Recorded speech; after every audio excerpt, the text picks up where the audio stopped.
जब तुम्हारे घर में गरीबी आती है, धन की कमी हो जाती है, घर की आवश्यकताएं पूरी नहीं होती है, बच्चों को फीस देने के पैसे नहीं रह जाते हैं, महिलाओं की साड़ी खरीदने के पैसे नहीं रह जाते हैं, मेहमान के स्वागत के पैसे नहीं रह जाते हैं, तब तुमको चिंता होने लग जाती है, टेंशन होने लग जाती है। लेकिन ऐसा क्यों?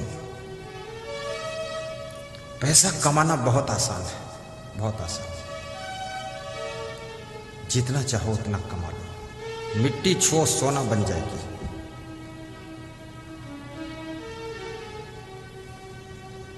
पैसा कल तक बताऊंगा पैसा कैसे कमाया जाता है। न रहो न निराश करो मन को, कुछ काम करो, कुछ काम करो, जग में रहकर कुछ नाम करो। आपको यदि उन्नति करना है, धन कमाना है, धनवान बनना है, लक्ष्मी को बुलाना है, दरिद्र को भगाना है, गरीबी को मिटाना है, महल मकान बनाना है, 4 पहिया की गाड़ी लाना है, बेटी की शादी धूमधाम से करना है, गुरुदेव को बुलाना है, प्रोग्राम करना है, तो पैसा कमाना है। तो कैसे कमाना है मैं बताता हूं, ऐसे कमाना है। बस बता दिया, कुछ नहीं बताया। आपको भी बातों में ऐसा बहका देता हूं मैं। कैसे कमाना है? कुछ काम करो, कुछ काम करो, जग में रहकर कुछ नाम करो। सबसे पहले पैसा कमाने के लिए, बुरा तो नहीं मानोगे, बता दो। अच्छा लग रहा? चलो सीधे बैठ जाओ, फिर संभल के बैठो, टेढ़े बैठोगे पैसा साइड में निकल जाएगा।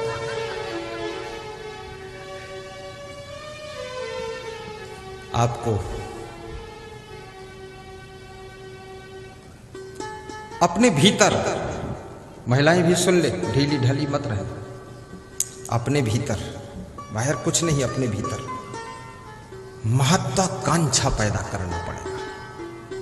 महत्वाकांक्षा, महत्वाकांक्षा किसे कहते हैं?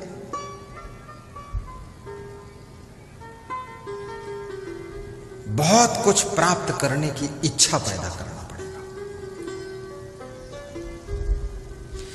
अर्थात अपने भीतर इच्छा शक्ति को जागृत करना पड़ेगा।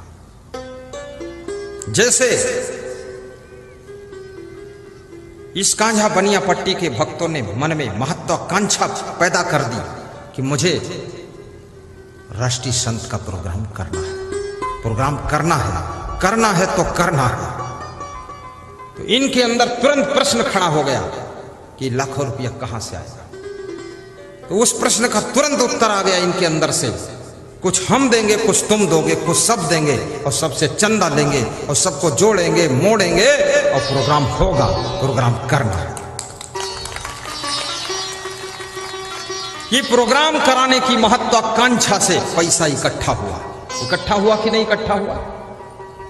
आपके अंदर महत्वाकांक्षा पैदा होना चाहिए कि सुंदर मकान बनाना है, बेटी का सुंदर विवाह करना है, मुझे सुंदर गाड़ी लाना है, मुझे परिवार को अच्छे कपड़े पहनाना है, मुझे अतिथि का सत्कार भी टाप का करना है, मुझे उन्नति करना है। तब तुम्हारे अंदर से तुरंत उत्तर आएगा कि फिर इसके लिए एक करना पड़ेगा। क्या करना पड़ेगा? उत्तर अंदर से आएगा, तर्क उठेगा तुम्हारे अंदर कि ये सब पाना है, तो पाने के लिए क्या करना है? तो उत्तर आ जाएगा कि बिजनेस करो, खेती करो, बाड़ी करो, पढ़ाई करो, नौकरी करो, सर्विस मिलेगी, पैसा आएगा, तो सब हो जाएगा।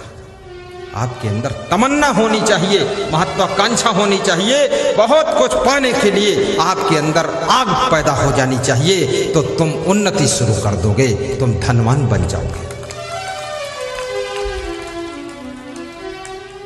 और याद रखना, जिस दिन तुम्हारे अंदर महत्वाकांक्षा पैदा हो जाएगी, उस दिन पहचान तुम्हारी बदल जाएगी। क्या?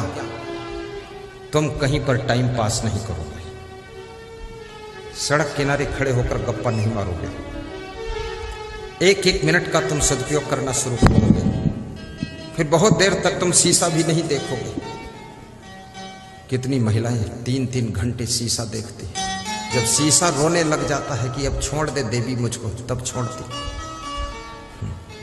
3-3 घंटे।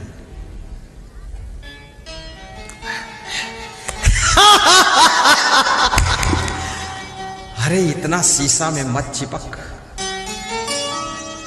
ये मुंह तो इतना जल्दी चेंज नहीं होता, वही रहता है, संदेह मत करो।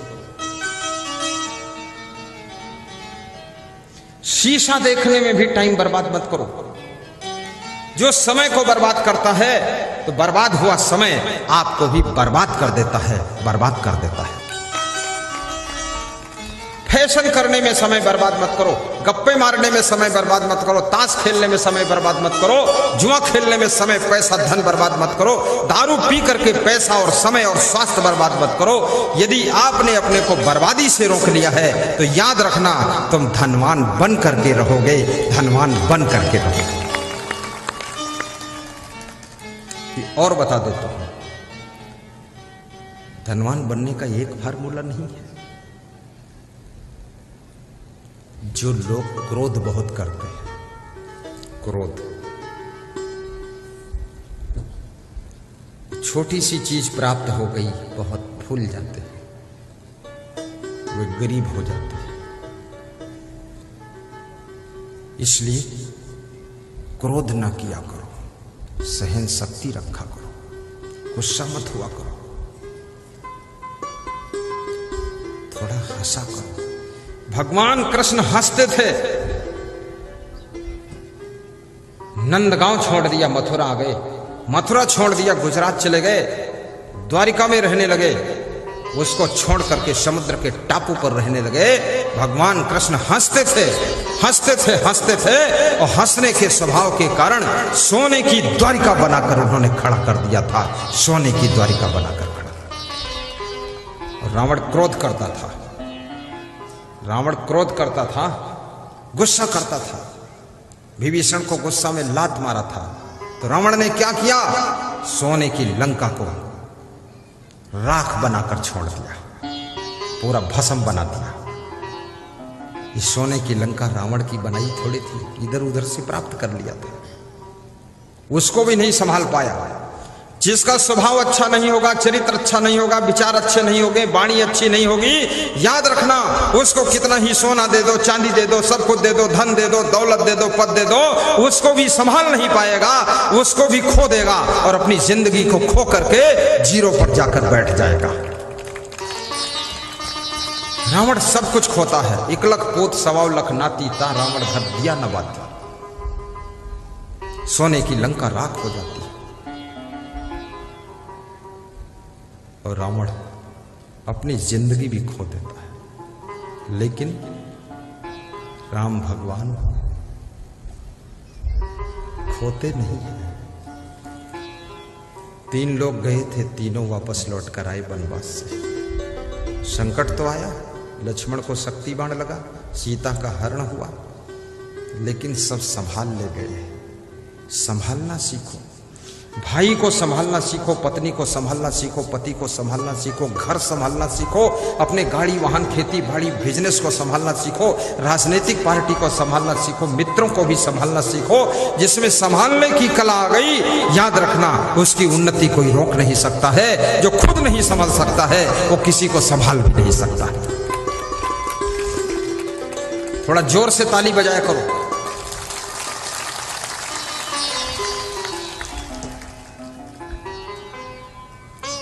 आलस्य करोगे धनहीन हो जाओगे, कभी आलस्य मत करना।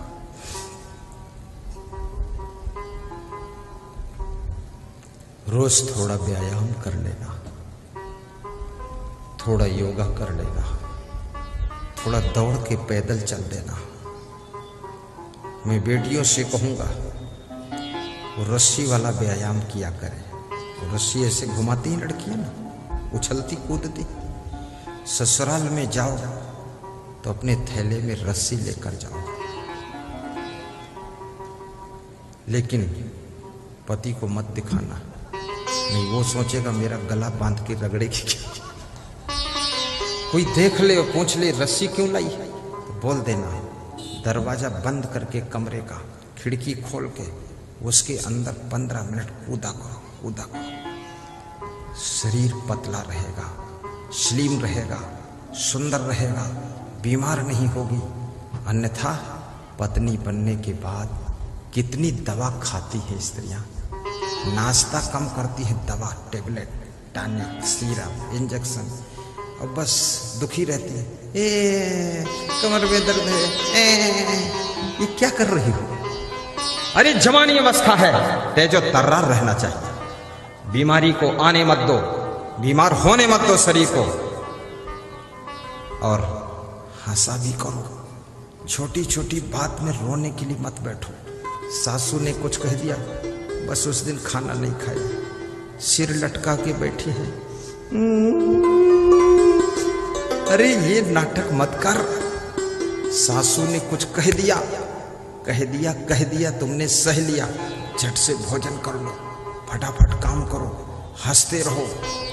माँ को मोबाइल मत करो कि आज ससुर ने कुछ कहा है।